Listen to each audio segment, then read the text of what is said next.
همان گونه که مستحضرید خطبه های نماز عیدین پس از اقامه نماز هست، لذا شنیدن خطبه ها واجب است. عزیزان صفوف خودشون رو به هم نزنند. بی‌سنه و مشتاقانه در انتظاریم تا گوش جان بسپاریم به خطبه های جانبخش ولی امر مسلمین جهان، مقام معظم رهبری حضرت آیت الله العظما امام خامنه ای دامت برکاته.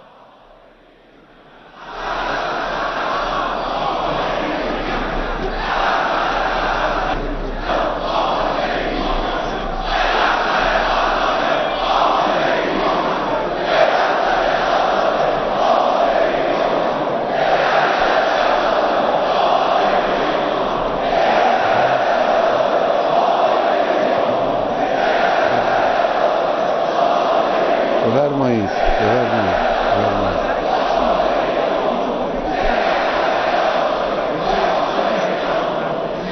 نه خوبه. خیلی ممنون. بفرمایید.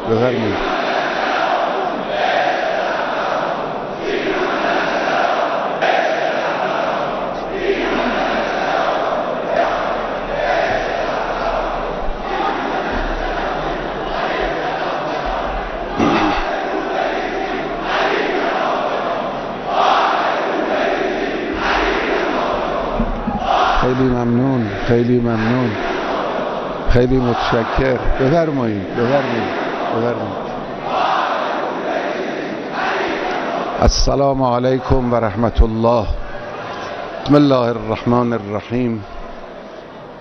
الحمد لله رب العالمین. احمده و استعینه و استغفره و اتوکل علیه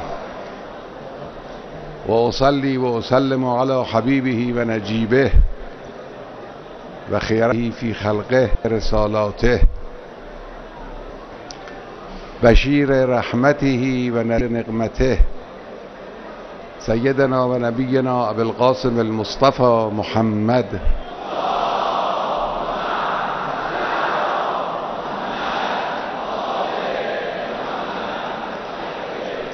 و علی آله الاطیبین الاطهرین المنتجبین الهداة المهدیین سیما بقیت الله فی الارضین و صلی علی ائمة المسلمین و هداة المستضعفین و حماة المؤمنین. همه برادران و خواهران عزیز را دعوت میکنم به رعایت الهی و تبریک عرض میکنم عید سعید فطر را که روز رحمت است، روز مغفرت است، روز اجر و پاداش است برای مؤمنین، برای نیکوکاران، برای کسانی که برای خدا و در راه خدا عملی انجام دادند و حرکتی کردند، دلهای خود را به خدای رحیم و غفور نزدیک کردند. شکر یک بار دیگر، یک ماه رمضان دیگر و یک عید فطر دیگر را نصیب ما کرد. باید قدر بدانیم این نعمت الهی را. به حمدالله ماه رمضان امسال اونطوری که انسان از خبرها در گوشه و کنار میشنید یا مشاهده میکرد، ماه رمضان مبارکی بود.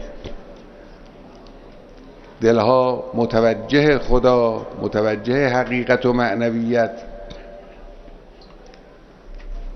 قشرهای مختلف مردم در اجتماعات دینی، در تلاوت قرآن، در شبهای مبارک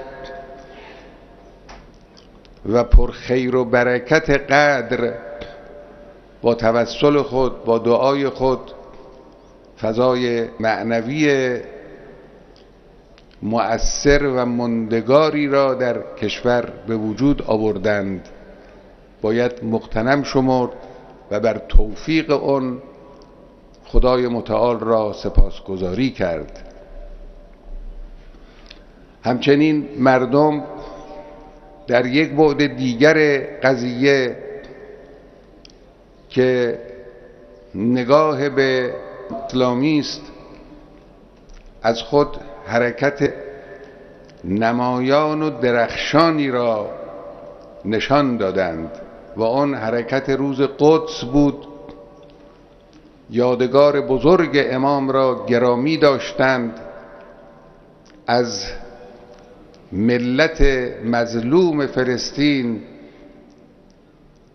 و از یک مسئله اساسی و مهم دنیای اسلام جانبداری کردند و حمایت کردند.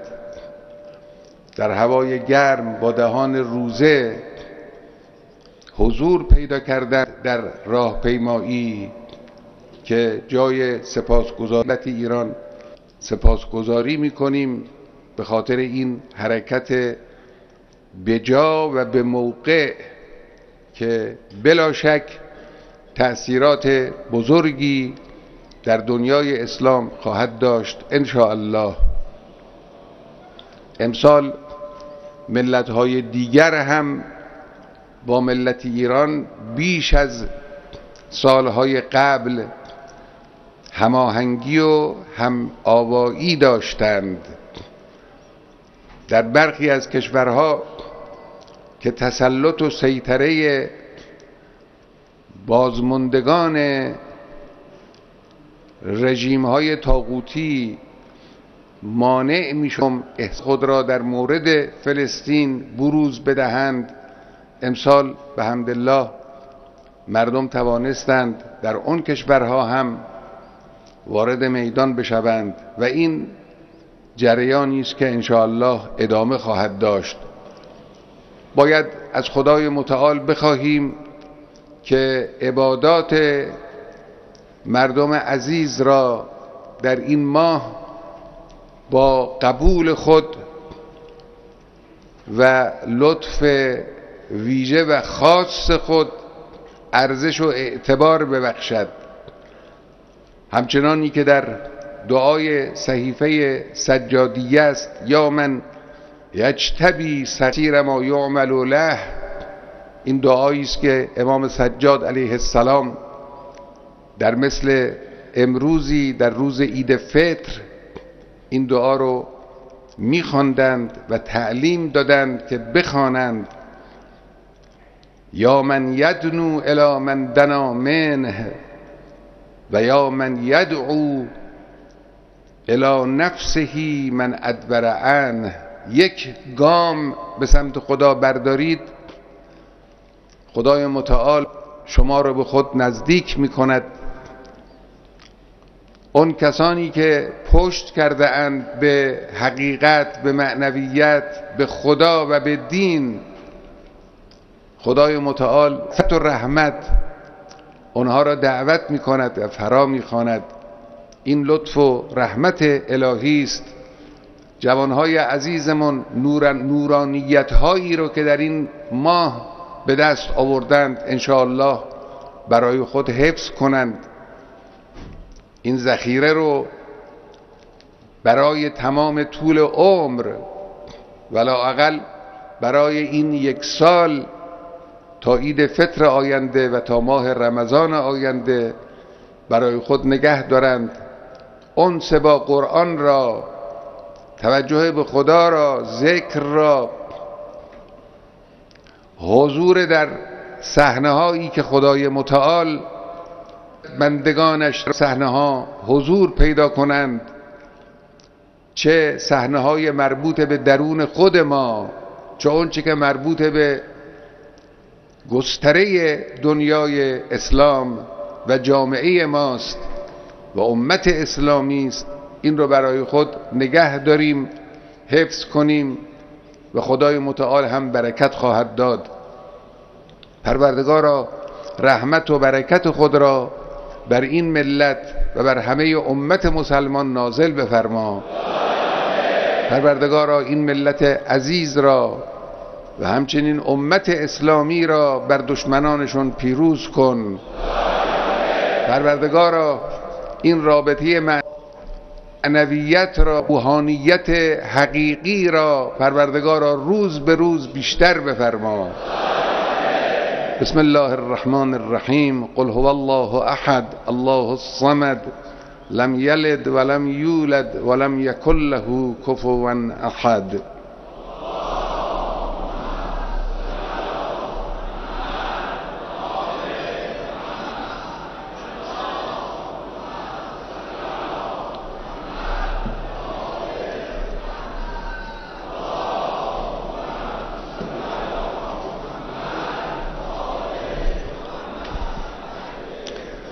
بسم الله الرحمن الرحیم.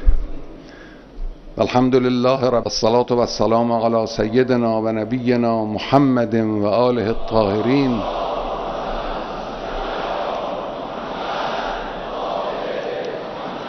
صلی علی امیر المؤمنین و الصدیقة الطاهرة سیدة نساء العالمین و الحسن و الحسین سبطی الرحمة و امامی الهدى و علی ابن الحسین و محمد ابن علی و جعفر ابن محمد و موسی ابن جعفر و علی ابن موسی و محمد ابن علی و علی ابن محمد و الحسن ابن علی و الخلف القائم المهدی صلواتک علیهم اجمعین و صلی علی ائمة المسلمین و حماة المستضعفین و هداة المؤمنین. تقوی الله همه برادران و خواهران نمازگزار را که حضور دارید در این اجتماع عظیم دعوت میکنم به رعایت تقوا و پرهیزگاری.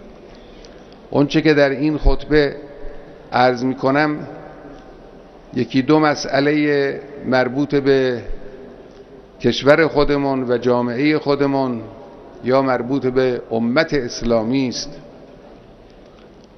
اونچه که مربوط به ماست در درجه اول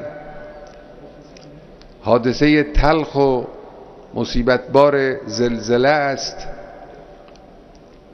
برای جمعی از هممیهنان عزیز ما. اگرچه گروهی از مردم در این حادثه آسیب دیده شدند، لکن برای همه مردم کشور است. انسان این رو میداند و احساس میکند و تجربه ها هم همین رو نشان میده. مردم کشور ما هرگز در برابر یک چنین حوادثی که در گوشه ای از کشور به وقوع میپیوندد بی تفاوت نبوده اند. در این حادثه هم به حمدالله مردم وارد شدند، باز هم باید ادامه پیدا کند. حادثه تلخی است، ویرانی‌های زیادی است، تلفاتی هم وجود داشته است که مسئولین ذکر کردند. آمار تلفات و حوادث را این و بر عهده آحاد مردم هست کمک به وظایفی است که بر دوش ماست. کارهای خوبی به حمدالله انجام گرفته است. از نزدیک انسان وقتی میبینه، مشاهده میکند، از کسانی هم که خودشون آسیب دیده هستند انسان میپرسه، میدانه که کارهای خوبی انجام گرفته است. لکن کار ادامه دارد. وظایف سنگینتر و بزرگتر در راه است. باید انشاءالله بتوانند مطالی زائل کنند، علاوه بر این رو تبدیل کنند به یک وسیله‌ای برای اینکه این منطقه یک صفحه جدید و درخشانی رو انشاءالله در زندگی خود شروع کند و آبادانی که به اونجا داده می شود بر اثر تلاش خود مردم و همت مسئولان و همکاری هایی که فیما بین هست انشاءالله به کلی خاطرات اندوهزای این منطقه رو زائل کند. یک مسئله روز قدس است. این روز قدس، این حرکتی که اون رو آغاز کردند و به حمدالله روز به روز بهتر، سال به سال گرمتر این حرکت ادامه دارد. این یک حرکت بسیار عمیق و پرمعنایی است.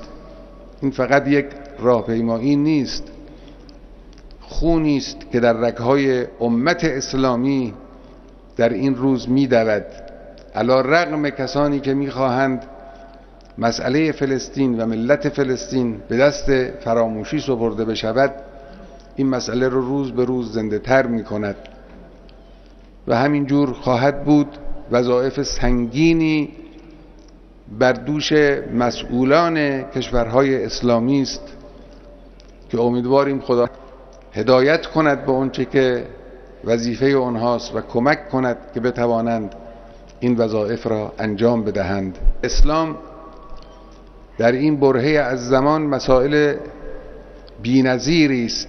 این تحولاتی که اتفاق افتاده است در دنیای اسلام تحولات عجیب و تکان دهنده و تعیین کننده مسیر امت اسلامی در آینده است و امیدواریم که انشاءالله همچنانی که تا کنون ملت‌های این منطقه توانسته‌اند کارهای بزرگی را انجام بدهند و مسئولانی کارهای شایسته انجام داد، آهنگ رفتار همچنان ادامه پیدا کند و دشمنان روز به روز ترفندهای خود را پیچیده تر می کنند و با همه قوا، با همه توان از همه اطراف وارد این میدان می شوند، نتوانند غلبه کنند بر همت امت اسلامی و البته نخواهند توانست انشاءالله غلبه کنند.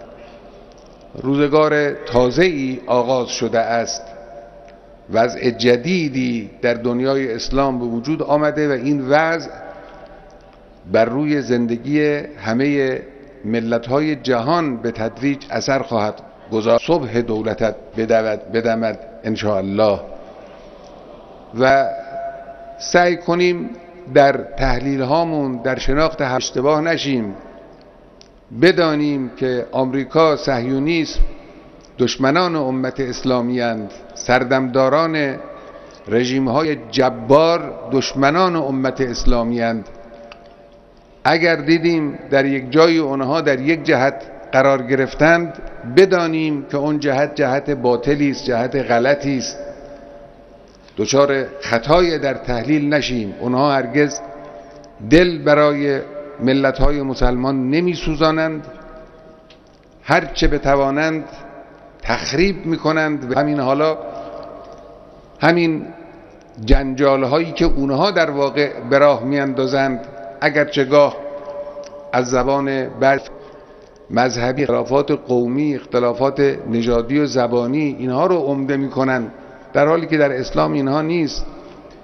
ان اکرمکم عند الله اتقاکم، همه یکی هستند، همه با هم برادرند. باید همه ما بیدار باشیم، بصیر باشیم، چشمهامون رو باز کنیم، دچار خطای تحلیل نشیم. پروردگارا و محمد و آل محمد حرکت عظیم امت اسلامی را به خیر و سعادت عمومی این امت منتهی بفرما. دشمنان امت اسلامی را ذلیل کن. بسم الله الرحمن الرحیم والعصر ان الانسان لفی خسر الا الذين آمنوا وعملوا الصالحات وتواصوا بالحق وتواصوا بالصبر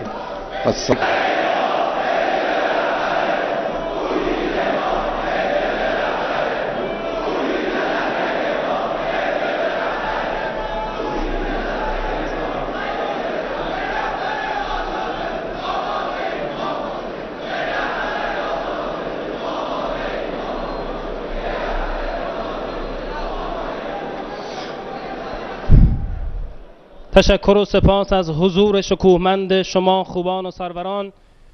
قبول باشه از همه شما هموطنان عزیزم و عید سعید فطر به دنبالش بودیم و انتظارش رو داشتیم. همین لحظه هایی هست که در نماز پرصلابت عید سعید فطر حضور پیدا می‌کنیم و خواسته های خودمون رو در پس 1 ماه بندگی و روزه‌داری از درگاه الهی طلب می‌کنیم. لحظه ها این رو به ما یادآوری میکنه که از این لحظه ها که لحظه های اجابت حضرت حق هست نهایت استفاده رو ببریم. عید بزرگ فطر بر همه شما ایرانیان، بر همه شما مسلمانان هر جای این کره خاکی هستید صمیمانه مبارک مبارک مبارک.